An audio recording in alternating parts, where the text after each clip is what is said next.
அண்ணா யூனிவர்சிட்டியில் calendar year 2026க்கான admission இப்போ ஓப்பன் பண்ணியிருக்காங்க. MBA, MCA, MSc computer science இதுக்கான இப்போ அட்மிஷன் தான் ஓப்பன் பண்ணியிருக்காங்க.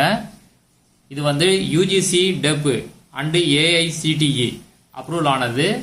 அதனால் கண்டிப்பாக இதை படிக்கலாம். இதை பற்றி ஒரு அனௌன்ஸ்மெண்ட் கொடுத்துருக்காங்க, அதை பற்றி பார்க்கலாம். Anna university centre for distance and online education Chennai 25 UGC, DEP and AICTE recognized MBA, MCA and MSc Computer Science degree programs open and distance learning ODL admission notification calendar year 2026. MBA ப்ரோக்ராமுக்கு என்னென்ன electives offer பண்ணியிருக்காங்க அப்படின்னு பார்க்கலாம். General management, technology management, marketing management, human resource management, financial services management, health service management, operation management, MBA, MCA, MSc computer science. இப்போ இந்த கோர்சஸ்க்கெலாம் என்ன eligibility கொடுத்துருக்காங்கன்னு பார்க்கலாம். முதல்ல எம்பிஏ, இதுக்கு என்ன எலிஜிபிலிட்டி? யூஜி டிகிரி 3 இயர்ஸ் உள்ள யூஜி டிகிரி நீங்கள் பாஸ் பண்ணியிருக்கணும். அது மட்டும் இல்லாமல் distance education entrance test DET இல்லைனா டான்செட் 2025 MBA இதை நீங்கள் கிளியர் பண்ணியிருக்கணும். அடுத்தது எம்சிஏ 2 இயர்ஸ் கோர்ஸ். இது பிசிஏ இல்லைன்னா bachelor degree in computer science and engineering or equal degree இதில் நீங்கள் பாஸ் பண்ணியிருக்கணும். அதுவும் 50% மார்க் எடுத்து நீங்கள் பாஸ் பண்ணியிருக்கணும். ரிசர்வ்டு கேட்டகரிக்கு 45% மார்க் எடுத்திருக்கணும். அது மட்டும் இல்லாமல் distance education entrance test TET இல்லாட்டினா டான்செட் 2025 MCA இதை கிளியர் பண்ணியிருக்கணும். அடுத்தது எம்எஸ்சி கம்ப்யூட்டர் சயின்ஸ். இதுக்கு என்ன எலிஜிபிலிட்டி அப்படின்னா டிகிரி பாஸ் பண்ணியிருக்கணும், 3 இயர்ஸ் கோர்ஸாக இருக்கணும், வித் மேத்தமேட்டிக்ஸ் இல்லாட்டினா ஸ்டாட்டிக்ஸ் இது ஒரு சப்ஜெக்டாக எடுத்து படிச்சிருக்கணும். எதுலன்னா ஹையர் செகண்டரி லெவல் இல்லாட்டினா யூஜி லெவல். எம்எஸ்சி கம்ப்யூட்டர் சயின்ஸை பொறுத்த வரைக்கும் என்ட்ரன்ஸ் டெஸ்ட் கிடையாது. இதுக்கு நீங்கள் ஆன்லைனில் அப்ளை பண்ணணும். அப்ளிகேஷன் பேமெண்ட் எவ்வளோ அப்படின்னா 767 ரூபா. அப்ளிகேஷனை டவுன்லோட் பண்ணி அது கூட தேவையான டாக்குமெண்ட்டை அட்டாச் பண்ணி போஸ்டரில் நீங்கள் சென்ட் பண்ணணும். யாருக்கு அப்படின்னா the director centre for distance and online education Anna university Chennai 25. இந்த 3 கோர்சஸ்க்குமே எப்போ ரிஜிஸ்ட்ரேஷன் ஸ்டார்ட் பண்ணுறாங்க அப்படின்னா 24/1/2026. Last date for registration and submission இந்த கோர்ஸ்க்கு எப்போ அப்படின்னா 6/3/2026. என்ட்ரன்ஸ் டெஸ்ட் என்னைக்கு, அதாவது எம்பிஏ எம்சிஏக்கு என்னைக்கு என்ட்ரன்ஸ் டெஸ்ட் அப்படின்னா 15/3/2026. ஸ்டடி சென்டர்ஸ் டீட்டெயில்ஸ் கொடுத்துருக்காங்க. என்னென்ன ஸ்டடி சென்டர்ஸ் இருக்குன்னு பார்க்கலாம். 1 centre for distance and online education Anna university, அதாவது கிண்டியில் உள்ள Anna university campus. 2 college of engineering Anna university, இதுவும் கிண்டியில் உள்ள காலேஜ் கேம்பஸ் தான். 3 Alagappa college of technology Anna university, இதுவும் கிண்டியில் உள்ள காலேஜ் கேம்பஸில் தான் இருக்குது. அடுத்தது Madras institute of technology Anna university Chromepet, அதாவது சென்னையில் உள்ள குரோம்பேட்டில் இது இருக்குது. அடுத்தது Anna university regional centre Coimbatore. இந்த ஸ்டடி சென்டரில் தான் உங்களுக்கு கிளாஸ் எல்லாம் கண்டக்ட் பண்ணுவாங்க.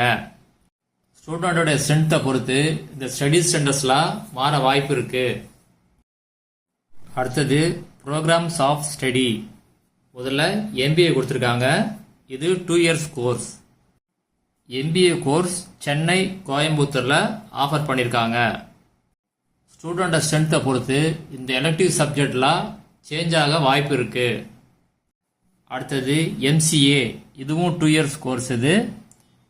இது வந்து இந்த கோர்ஸ் சென்னையில் மட்டும் ஆஃபர் பண்ணியிருக்காங்க. அடுத்தது எம்எஸ்சி கம்ப்யூட்டர் சயின்ஸ், இதோட டூரேஷன் 2 இயர்ஸ்.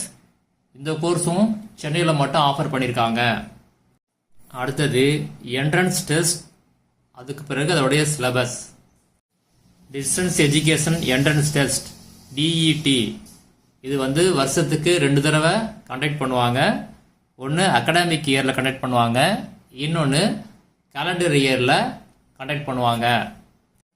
இந்த டிஇடியோட ரேங்க் வேலிடிட்டி 1 இயர். அடுத்தது எம்பிஏ, இதோடைய சிலபஸ்.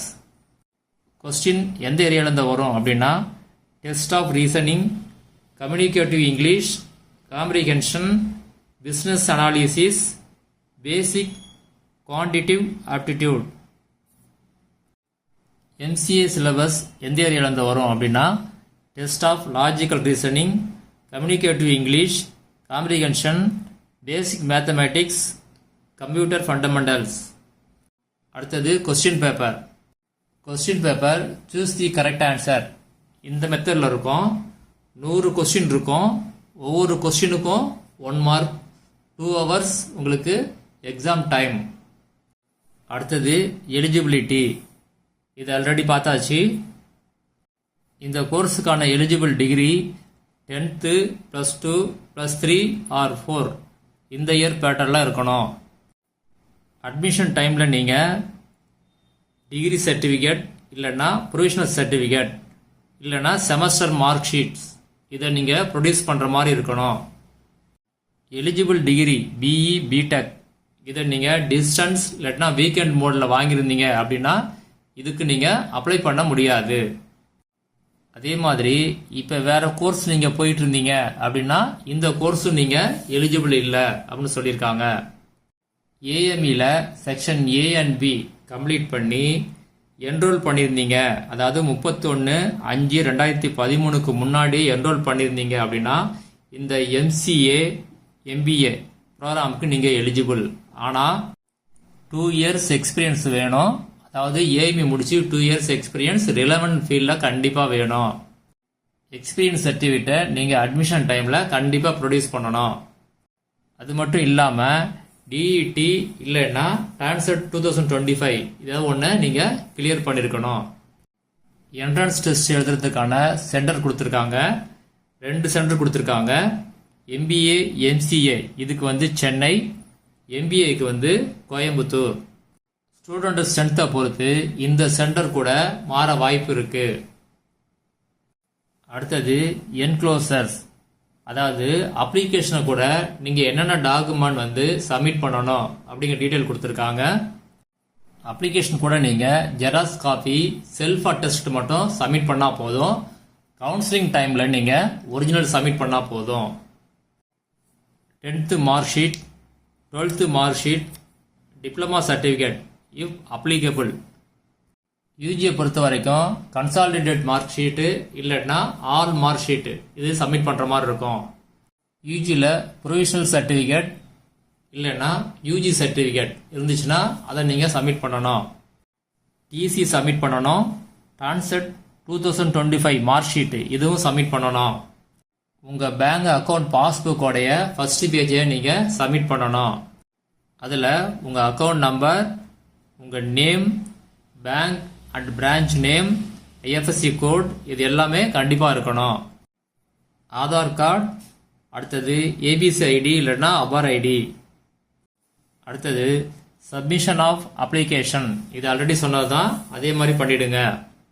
அடுத்தது selection and admission procedure DET TANCET 2025 இதில் உங்கள் ரேங்கை பொறுத்து உங்களுக்கு கவுன்சிலிங் கால் லெட்டர் அனுப்புவாங்க. கவுன்சிலிங்கில் நீங்கள் கலந்துக்கலாம், இல்லை உங்கள் ஆத்தரைஸ்டு பர்சன் யாராவது கலந்துக்கலாம். கண்டிப்பாக ஒரிஜினல் சர்டிஃபிகேட்டை அங்கே நீங்கள் ப்ரொடியூஸ் பண்ணுற மாதிரி இருக்கும். அடுத்தது ஃபீஸ் டீட்டெயில்ஸ். அட்மிஷன் டைமில் நீங்கள் எவ்வளோ பே பண்ணுற மாதிரி இருக்கும், அதாவது ஃபர்ஸ்ட் செமஸ்டர் ஃபீஸ் எவ்வளவு அப்படின்னா, நீங்கள் யூஜியை தமிழ்நாட்டில் முடிச்சிருந்தீங்க அப்படின்னா எவ்வளோ அமௌண்ட்டு அப்படின்னா 18,650. யூஜியை outside of the Tamil Nadu நீங்கள் முடிச்சிருந்தீங்க அப்படின்னா 19,050. அடுத்தது செகண்ட் செமஸ்டர்லேருந்து ஃபைனல் செமஸ்டர் வரைக்கும் எவ்வளோ ஃபீஸ் அப்படின்னா ஒவ்வொரு செமஸ்டருக்கும் 12,500 ரூபாய். அடுத்தது ஸ்டடி சென்டர்ஸ் ஃபார் எம்பிஏ, இது ஆல்ரெடி சொன்னது தான். அடுத்தது ஜென்ரல் இன்ஸ்ட்ரக்ஷன், இந்த கோர்ஸ் பண்ணுறவங்களுக்கு ஸ்காலர்ஷிப் எதுவும் கிடையாது அப்படின்னு அனௌன்ஸ் பண்ணியிருக்காங்க. டிஃப்ரெண்ட்லி ஏபிள்டு பர்சன் இவங்களுக்கு டியூஷன் ஃபீஸ் கிடையாது. அதுக்கு நீங்கள் உங்கள் போர்டில் சர்டிஃபிகேட் வாங்கி தர்ற மாதிரி இருக்கும். அடுத்தது ஃபார் எனி கிளாரிஃபிகேஷன் காண்டாக்ட் சொல்லி காண்டாக்ட் அட்ரஸ் கொடுத்துருக்காங்க. அப்ளை பண்ணுறதுக்கான லிங்கை வீடியோ டிஸ்கிரிப்ஷனில் கொடுத்துருக்கேன். ஒரு தடவை செக் பண்ணி பார்த்துங்க.